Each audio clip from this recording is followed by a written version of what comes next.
What's up, everybody? It's my show with Scott Kosek. I am, of course, Scott Kosek. Tonight, cheers, I am having the exact same thing that Santa has here. I'm with the Isaac Bowman. You already know that's my adult beverage of choice. Today is Monday, November 17th, 2025. We are more than halfway through the month of November. We are 10/12ths, or reduced down 5/6 of the way through 2025. We're on the cusp of 2026. It's so strange. Just as time is moving right along, we are to episode 8 already in the show. I don't know if or when this ends season 1 and begins season 2. I will keep you posted on where we're at on that. But yeah, man, 8 episodes in. I thank you very kindly for tuning in, watching, listening, taking this ride with me to unpack everything that rolls around in this funky old brain of mine. I guess subscribe to my channel, like the video, and share the video. Hey man, I will review from a bunch of episodes ago. I turned 50. Cut me some slack. I'm old. I am as gray as Santa here and the Nutcracker. Man, I need Prevagen. We've talked about that before. I need Prevagen. Tonight, I know that I am in the not so serious chair, but we are still kind of talking about some seriousness. I don't have a bunch of like articles and videos that I'm pulling from, so I'm not sitting over there in front of the screen. I will try to be light. I can't be light. If you know me, you know that when you think of somebody light, you don't think of Scott Kosek. It's not how my brain has ever worked. Clear back from kindergarten moving forward, it's not how my brain has ever worked. So last time we talked about micro America, and I told you that you could bet your bottom dollar that this next time we're going to be talking about macro America, and surprise, we're talking about macro America. So for a review, for those of you who did not listen to what I had to say last time, I believe that we live squarely in the midst of two very different, very vastly opposing things that call themselves America.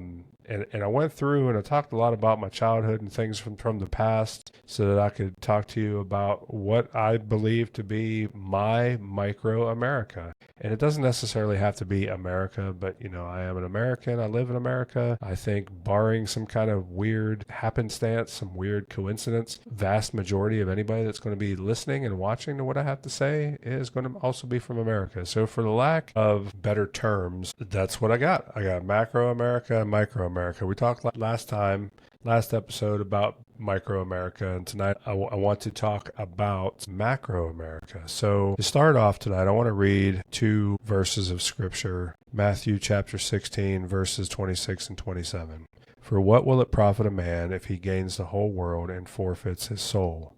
Or what shall a man give in return for his soul? For the Son of Man is going to come with his angels in the glory of his Father, and then he will repay each person according to what he has done.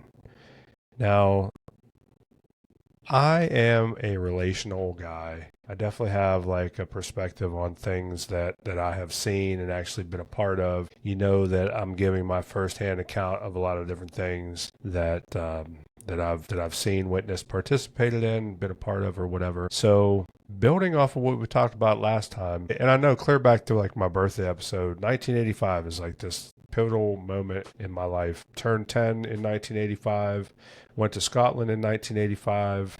Dad's work went on strike in 1985. So, my mom, my brother, and I, we went to Scotland at the end of the school year of 1985, and we come back to find that Wheeling Pittsburgh Steel, which is where my dad was employed and where a lot of different other people's parents locally were employed, was on strike. And it was a very long strike. It was a almost 4-month long strike. It was like a 3.5-month long strike. But for those of you that have never experienced like anybody in your household being on strike, it was a really big deal. Like we stand in line for boxes of government cheese and that sort of thing. Back in the day, Steubenville used to have this thing called the Steubenville Fiesta Days, and it was basically like vendors and everything downtown Steubenville. And I don't know, they had like a stage set up and would have like different performances and stuff, but you could buy different foods, different things to drink, maybe even had some places selling, I don't know, t-shirts or something like that. Who knows? Like Like, but at any rate, I remember being there for that and eating hobo pies.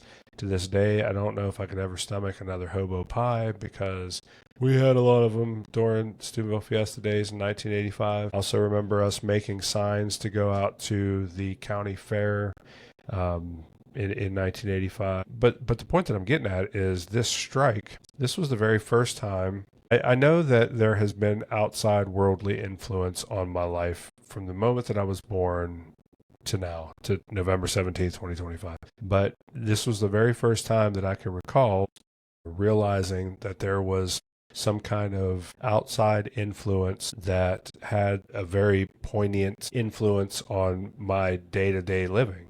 And so for all that time, we didn't have another income. Like my dad's income was the chief income of the household. My mom's was certainly secondary. And then like he just didn't have it. Like you got unemployment for a period of time while being on strike, but I don't think that it was all that much compared to what they were actually making for their time.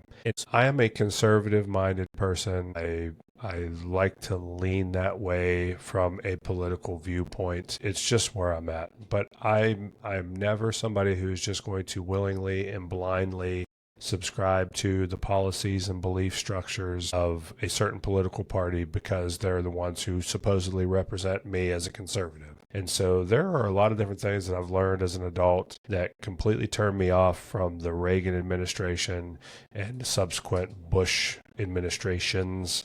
The Reagan administration did lots of different things that affect us to this very day. In fact, coming into office, there's this thing called the Iran hostage crisis, where in 1979, during the Jimmy Carter administration, there were 52 hostages taken in an embassy in Iran. They held 52 U.S. citizens. Although a deal had been reached, they left that on the back burner until Reagan became president and then freed the hostages. Like, you had people that could have been home in bed with their loved ones earlier, but for political reasons, you left them be so that you can get an attaboy, so you can get a star on your chart. So early in the Reagan administration, Diet Coke became a thing thanks to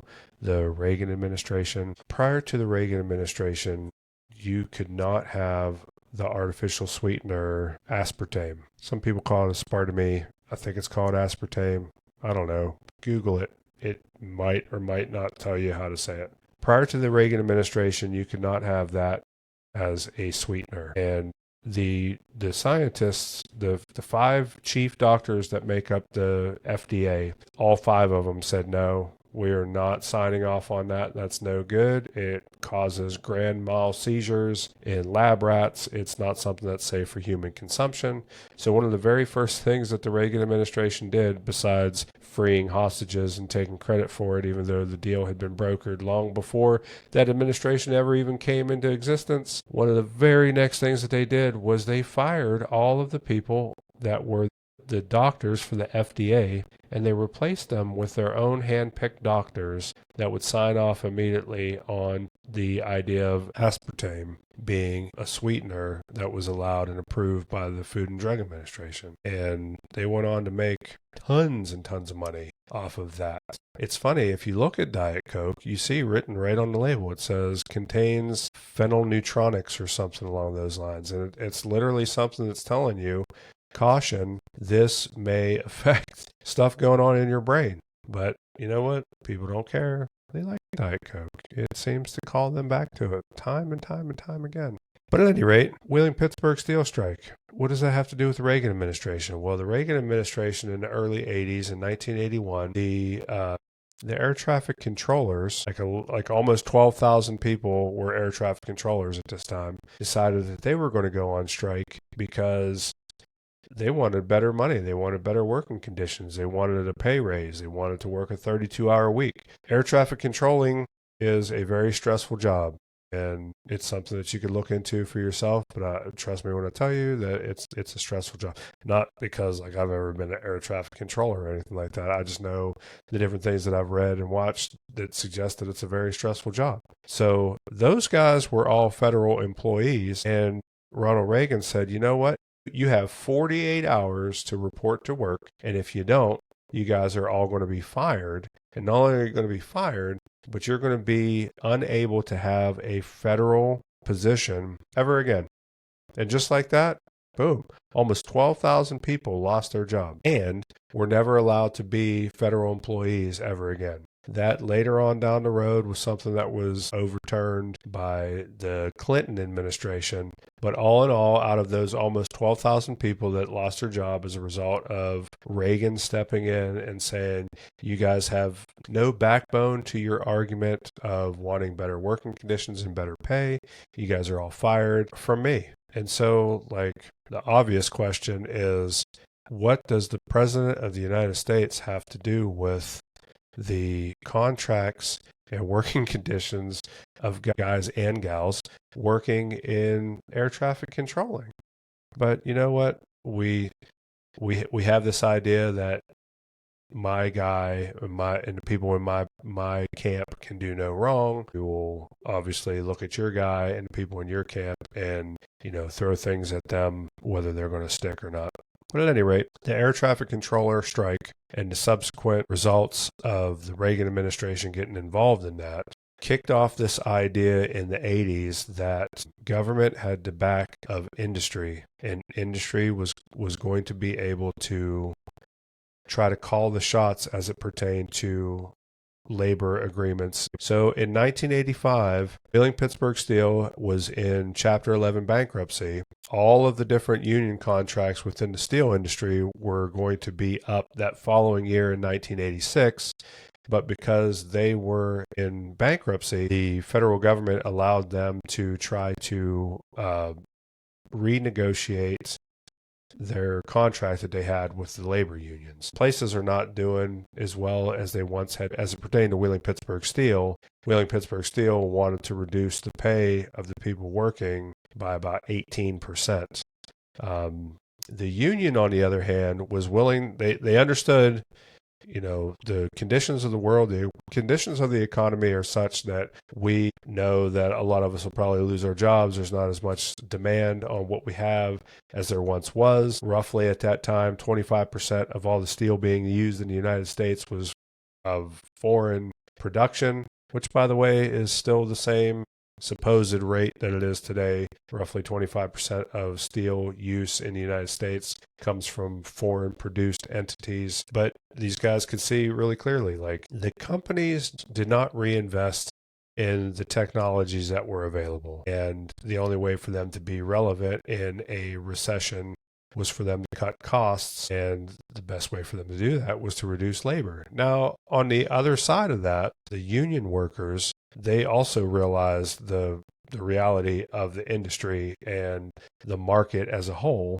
and were willing to take a pay cut. Their solution was more of like a 13% pay cut. So here's all these factors. You have the President of the United States, who's trying to be very specifically targeted against his political opponents, trying to take care of those that he would deem be in support of him and his party. This is the first time that I really get introduced to this idea of something macro. You have these industries and these parties, and these, by parties I mean like people and things, not like political parties, but you have these parties that are having some type of an input on what's going on in my world here in Route 722, the Steubenville High School area, the future place for Mr. Colaris, the previous place of Honus Wagner. By the way, Honus Wagner was somebody that definitely has some Steubenville ties. Google it. I don't need to tell you here on my show. It's my show. Anyway, so 1985 steel mill strike, first introduction of macro onto little 10-year-old brain of Scott. It had some impact on me. if you recall from the last episode, you know that we moved in with Grandma later on. I was in 7th grade or about to start 7th grade when we moved in with Grandma. During the 7th grade year, I also became a paper boy. I thought it was time for me to make the big bucks going and delivering $2 a week newspapers to whomever. You know what's funny about that time? There was this guy lived 2 doors down from me, and the guy won the Ohio lottery. I don't even know how much it was for, but it's the lottery. So at bare minimum, like several hundred thousands of dollars, but probably I kind of feel like it was like in the mid, like single digit millions. I feel like the guy won like 3.2 million or something like that. At any rate, so here I am, paperboy, this old guy that lives 2 doors down from me, and I delivered a newspaper to him. He comes out. Thanks for being a good paperboy. I don't know what the guy said, but he gave me a card. He gave me a Christmas card, and I delivered my newspapers in like record time. I was getting those newspapers done as quickly as I possibly could because I wanted to get home and find out what the millionaire gave me as a tip. The guy never gave me a tip. He was always like exactly however much it was. So I get home and I open up the card and he gave me $2. In fairness, the guy I want to say was probably like in his late 70s. This is like 1987. So to him, like giving somebody $2 for a tip was like a real big deal. Anyway, so Paperboy, 1987. My route was within my neighborhood, and there was a guy. I don't even know how I came to find this out, but there was a guy on my route that was all I knew was that he was the owner of the mall. Right? I come to find out later through talking to him that he was one of many people that were involved in this group that bought the mall. But I just remember like this guy's on my paper route and he owns the mall. So this is like 1987. Like the mall was like at its peak. Like you couldn't walk into a mall in 1987 and find any area closed. All the stores were open. All of them were rented out. It was wall to wall, whatever you want. There were clothes and shoes and sporting goods and toys and record store and you name it, they had it. The mall had everything. It was one of my favorite places to go. I would go to the mall all the time in the 80s.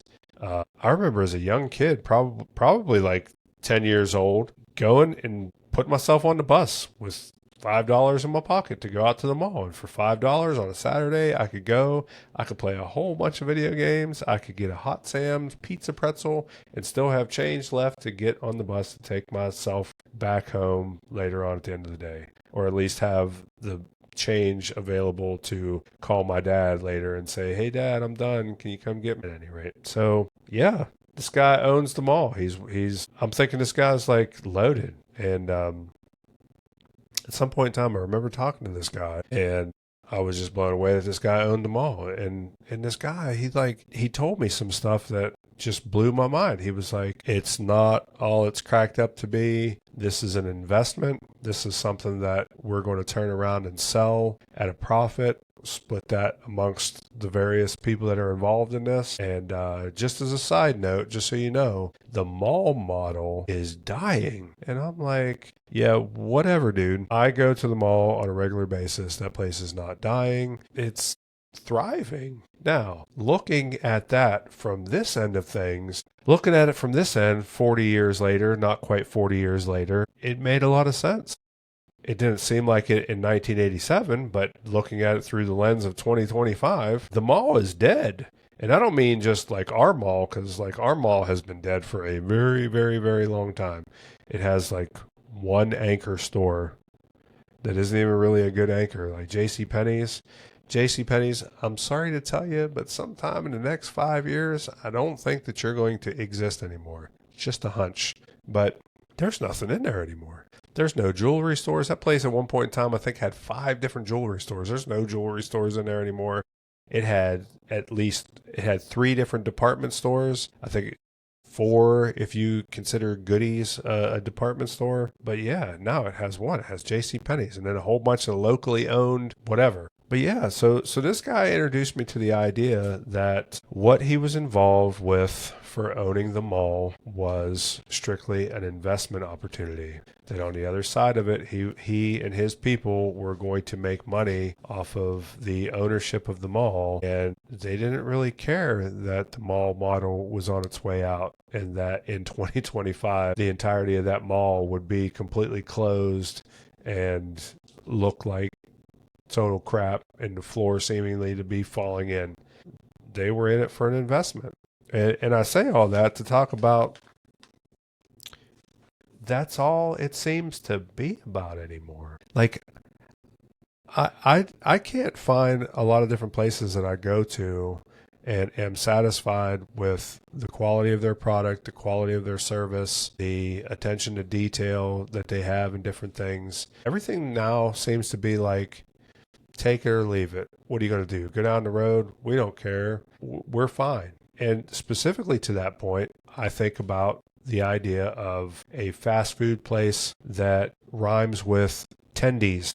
So, for the sake of me just talking here and not getting sued into oblivion by some big fancy company, we're just going to refer to this as tendies the whole rest of the way. So, about 7 years ago, I distinctly remember going to Tendies, and it was great. Like, you go in there for lunch, there was a whole bunch of different people working up front. There was an older lady who seemed to know everybody that came in. She knew a lot of different people on first name basis.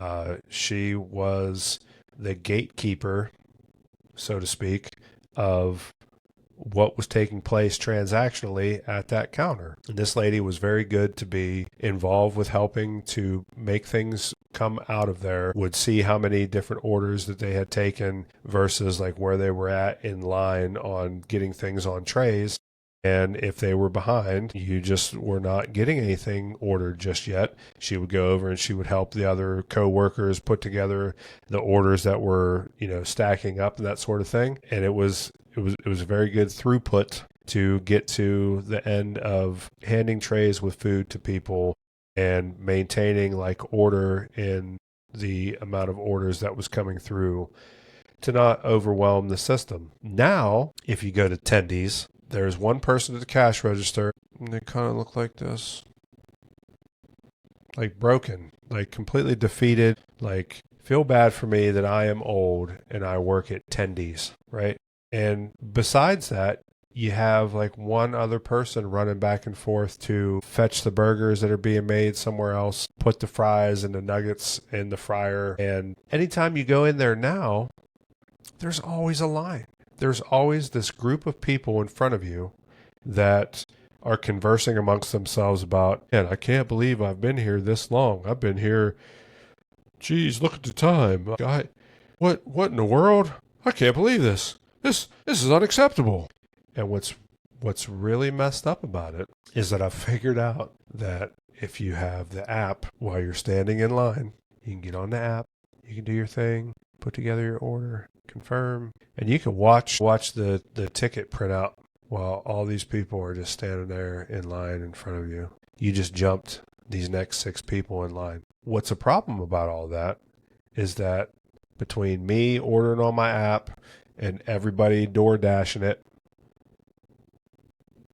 you have no restraint on the flow of tickets coming into this kitchen. So 7 years ago, you had a slew of people working behind the counter, and you had somebody at the cash register that was the arbiter of sales. Like they were the person who can slow it down or speed it up depending on how behind the workforce was. And now that little machine will just spit out ticket. You could literally have 20 people order on the app, putting 20 orders ahead of the next person in line, standing, waiting to get their nuggets, fries, and burger. It's weird.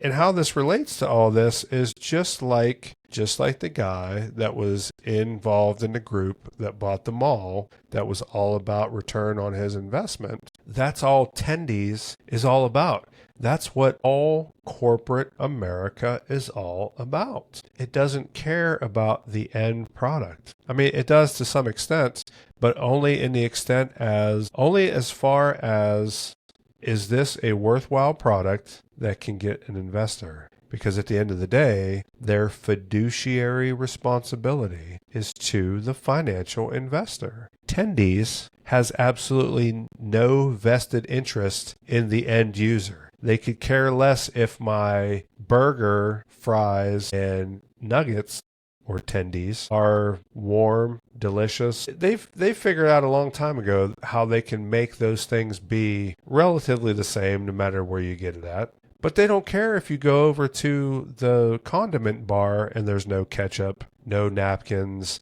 They don't care about any of that. At the end of the day, all they care about is that they still have people interested in buying their stock and investing into their corporate structure. This is a problem. This is a real problem. I own my own business. I know that my end product, my service that is utilized and used by an end user is the end all be all of my business. If I don't perform that stuff correctly, if I don't put out good product, good service, you better believe that you would hear about it. Somebody is definitely going to leave some type of a scathing review about what I do and how I do it to make sure that you're aware that if you're in the market of getting your windows tinted, here you go.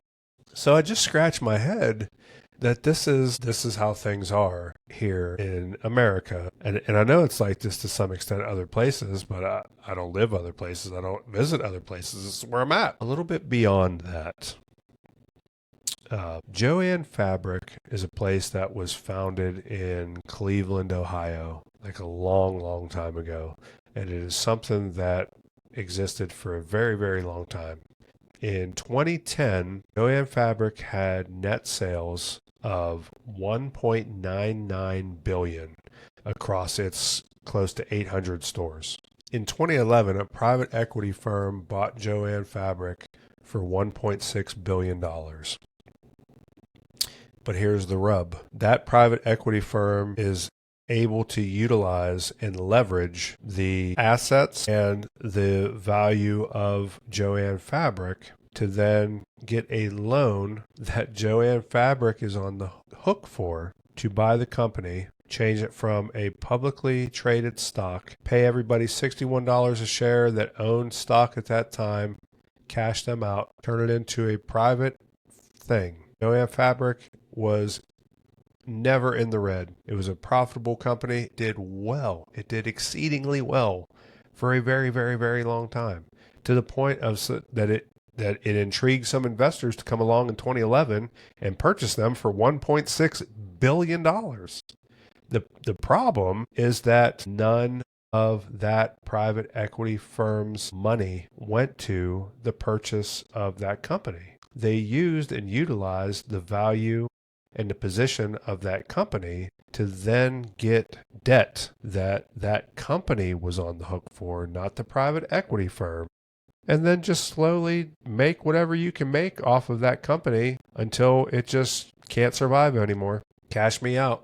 I don't have anything to lose. I don't have anything but to gain. And the sad thing is that the things that typically invest in the private equity are things like pension funds, university endowments. Like, you have these different things that have cash sitting idle. And when you have cash sitting idle in places, those places have a fiduciary responsibility to those who have provided those cash reservoirs to make money off of that money. And now 800 Jo-Ann Fabric stores are all closed. And however many people depended on that, you're just going to have to get it online now. And for the different people that actually worked at a place like Jo-Ann Fabric, you just got to find a new job. Sorry. Thanks. There's a lot of different other things that I could say about this. At the very least, I think that this is a very good introduction to macro America. In the last episode, I was talking about how there are people in positions of power and prominence that are consistently trying to tug at your heartstrings of how you identify with being an American so that they can get you on board with things that they want to see happen, get you on board with things that they think are important, get you on board with things that are really important to their bottom line, to their financial responsibilities, to their different fiduciary responsibilities. And these things and these people have absolutely no care in the world for obviously the community because, they're totally fine investing in the thing like the mall that will eventually be an eyesore and be something that nobody and their mom would set foot in. So they don't care about community, local community, as it pertains to the end of a financial investment. They don't care about things as it pertains to like a national level because like in the case of Joann Fabrics, you look at that and you have 800 stores nationwide that basically closed and you don't really care what is the ramifications and the fallout from that because you made your money. It's all good. In fact, it is like the American thing. It's the American way. Like, yeah, I made money and I didn't even have to come out of my pocket. I believe that to be wrong. I know that this system is set up in a way that we're all taught that there's nothing wrong with these things. That's just the course of doing business in America. But I think if you look closer at this, you're seeing that we're being turned into a people that no longer cares about the community, no longer cares about the people that we're around, no longer cares about the things that are going to affect us personally. And we are completely divested in these big conglomerate things that at the end of the day don't care about us as a community, don't care about us as a country.